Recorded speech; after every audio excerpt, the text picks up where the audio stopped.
Всем здравствуйте! Вы на моем рукодельном канале, где всегда можно найти интересные идеи для творчества. С вами Любовь. У каждого из нас есть вещи, которые уже не носишь, а выбросить рука не поднимается.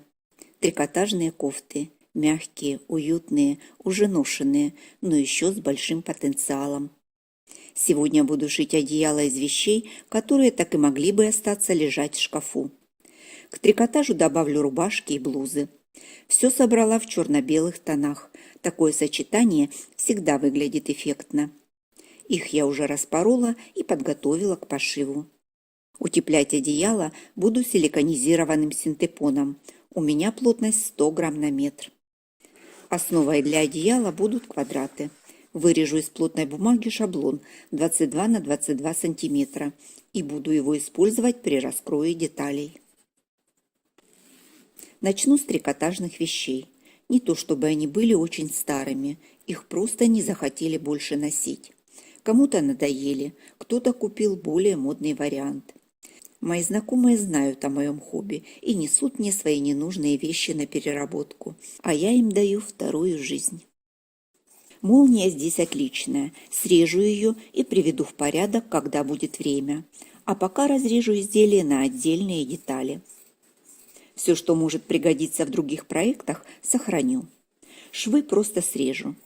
Они большой роли для меня не сыграют, но сэкономлю кучу времени.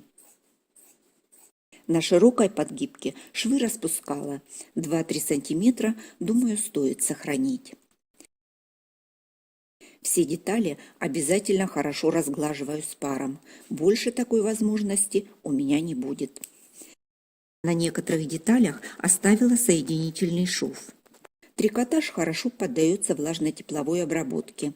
Проутюжу, чтобы выровнять и придать правильную форму. После того, как все детали подготовила, приступаю к нарезке квадратов. Некоторые детали будут с соединительным швом. Для одеяла нужно много заготовок, поэтому буду использовать все по максимуму.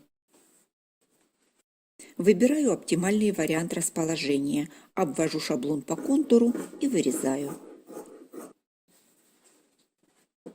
Из уплотнителя сначала нарезала ленты нужного размера на всю ширину полотна и свернула в рулоны. Затем по шаблону разрезала на квадраты нужного мне размера. Так нарезка занимает гораздо меньше времени, чем вырезать каждый квадрат отдельно. Сразу подготовила все 54 квадрата, чтобы не возвращаться к этому во время сборки блоков. Одеяло у меня будет двухстороннее, и для второй стороны мне нужны полоски. Длина такая же, как сторона квадрата. Ширина полоски – это сторона квадрата, деленная на 3, плюс припуски для стачивания. Если есть возможность, соединяю сразу несколько кусков ткани и вырезаю из них заготовки.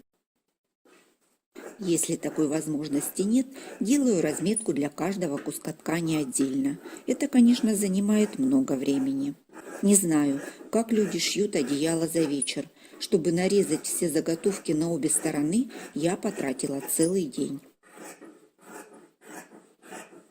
Одинаковой ткани мне не хватило, поэтому подобрала похожие 3 вида.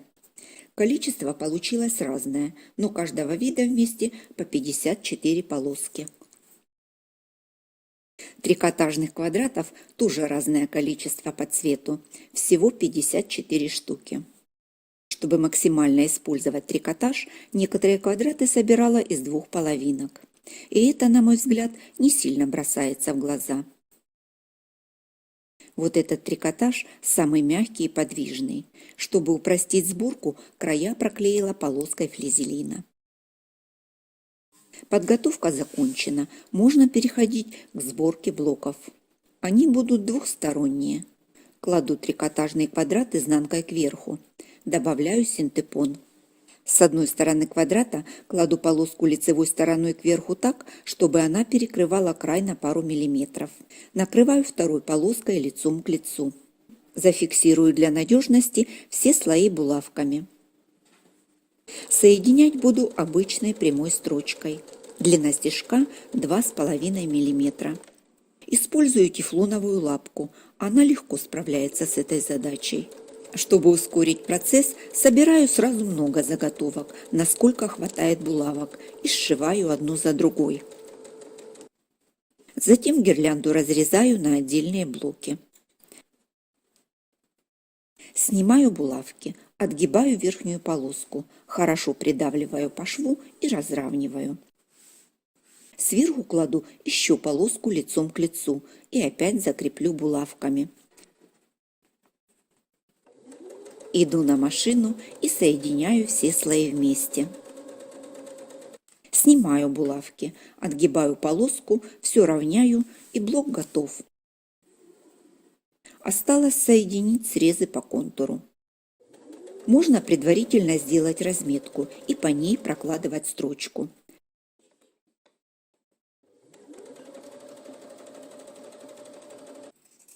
Затем обрезать все лишнее.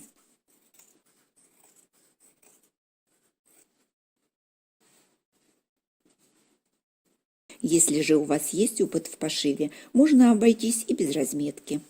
Просто соединяю срезы и прокладываю строчку, контролируя края.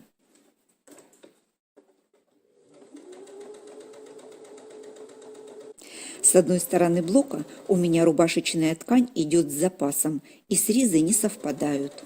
Просто нащупываю край пальцами и прокладываю строчку. Поняла, что запас не всегда хорошо, но теперь работаю уже с тем, что есть.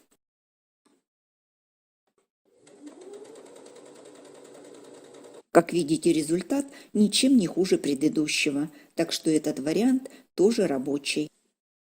Все готовые квадраты разложила в стопочки по цвету трикотажа. Их получилось везде разное количество.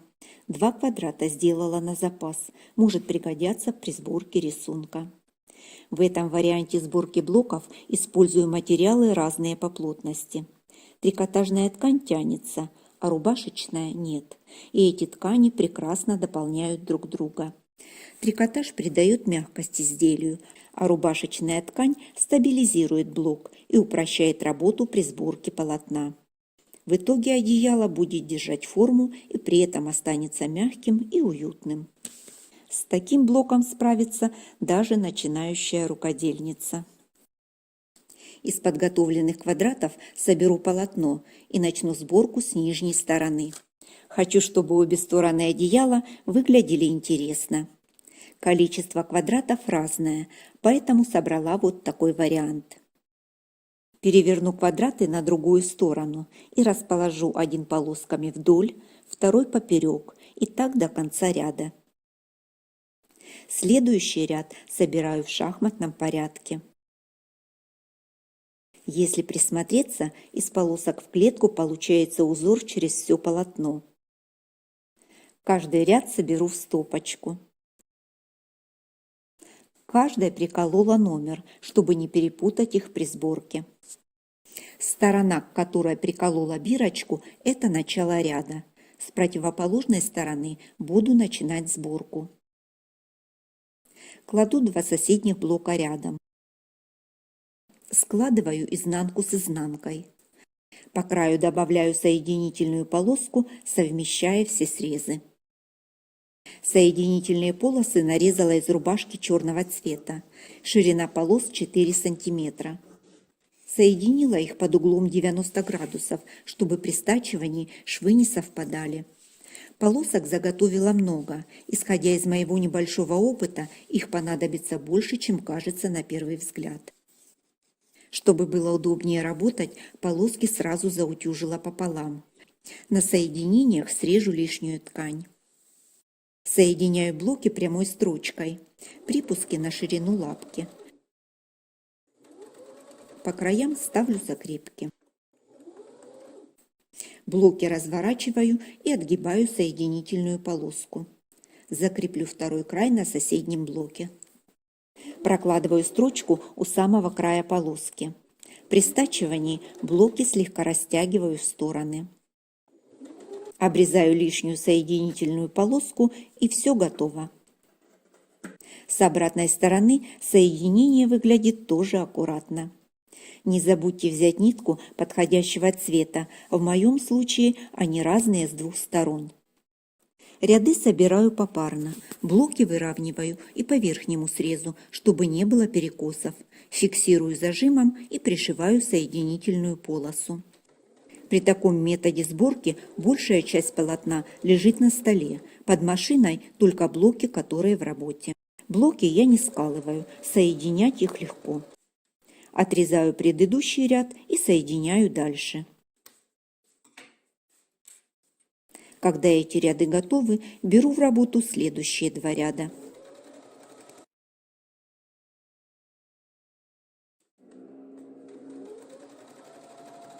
Собрала все 9 рядов.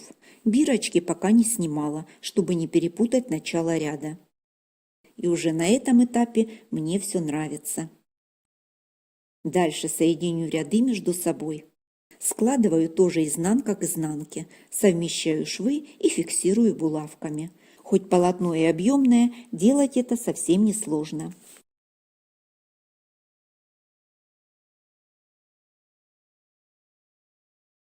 Соединять буду все той же полоской. Важно, прикладываю ее со стороны первого ряда, совмещаю срезы и соединяю. Предварительно ничего не скалываю и не сметываю, все и так собирается легко.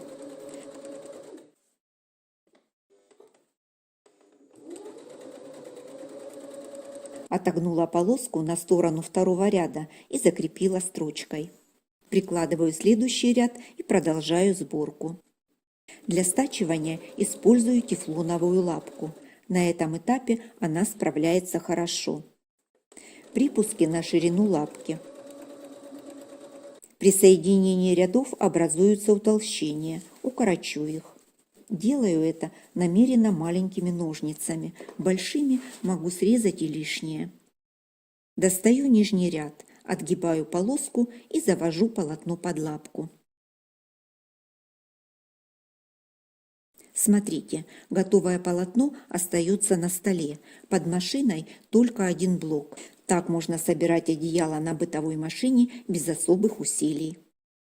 По краю гладильной доски кладу полотно, совмещая шов с ребром доски и проутюживаю с паром. Так синтепон сохранит свой объем, а соединение будет выглядеть аккуратно. Приутюживаю полоску с другой стороны. Так полотно выравнивается и швы становятся на свои места. И вот здесь уже тефлоновая лапка не справилась. На соединениях появились пропуски стежков из-за разности толщины. Я поставила узкую лапку для втачивания молнии, и она легко справилась с этой задачей. Попробуйте, может и вам понравится такой способ соединения. Основное полотно собрано. С изнаночной стороны тоже выглядит все прилично. На этом уже можно остановиться, обработать срезы и получится полноценное одеяло. Но я решила добавить кайму по краям. Это для стороны из трикотажа. Полоски все разного размера. Вырезала все, что смогла. Надеюсь, их будет достаточно. Для другой стороны нарезала квадраты из рубашечной ткани и блузки. Собрала из них лоскутные блоки. Они простые. Получаются сразу два в зеркальном отражении. Разложила их в разные стопочки. Если собирать полосу из блоков одного вида, получается вот такая кайма.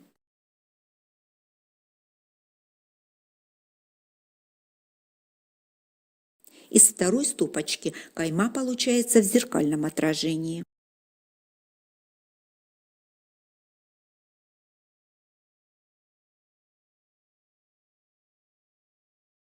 И это хорошо будет смотреться при оформлении противоположных сторон.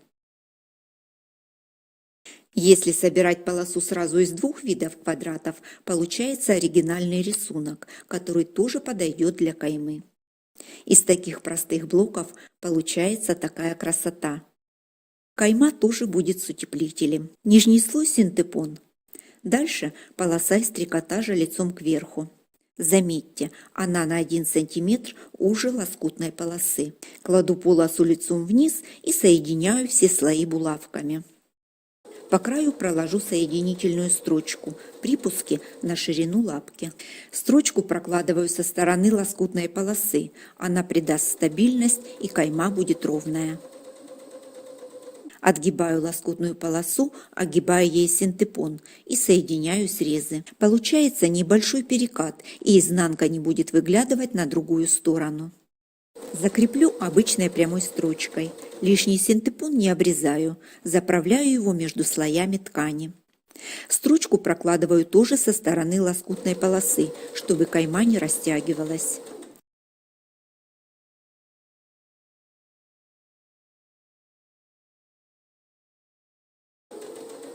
И еще хочу немного простегать кайму. Это закрепит синтепон внутри, придаст объем и улучшит внешний вид.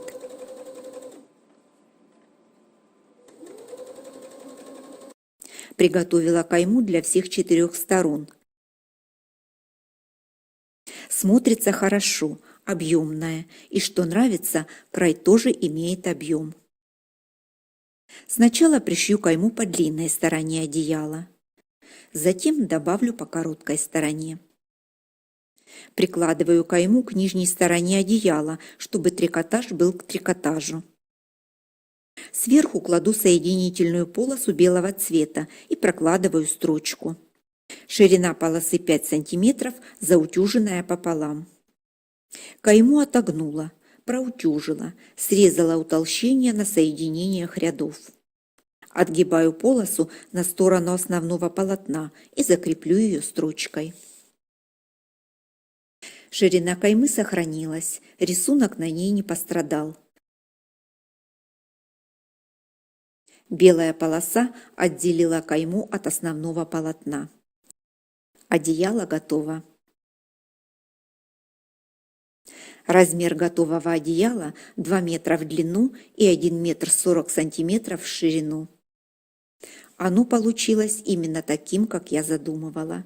Благодаря рубашкам одеяло отлично держит форму, а трикотаж сделал его невероятно мягким и послушным.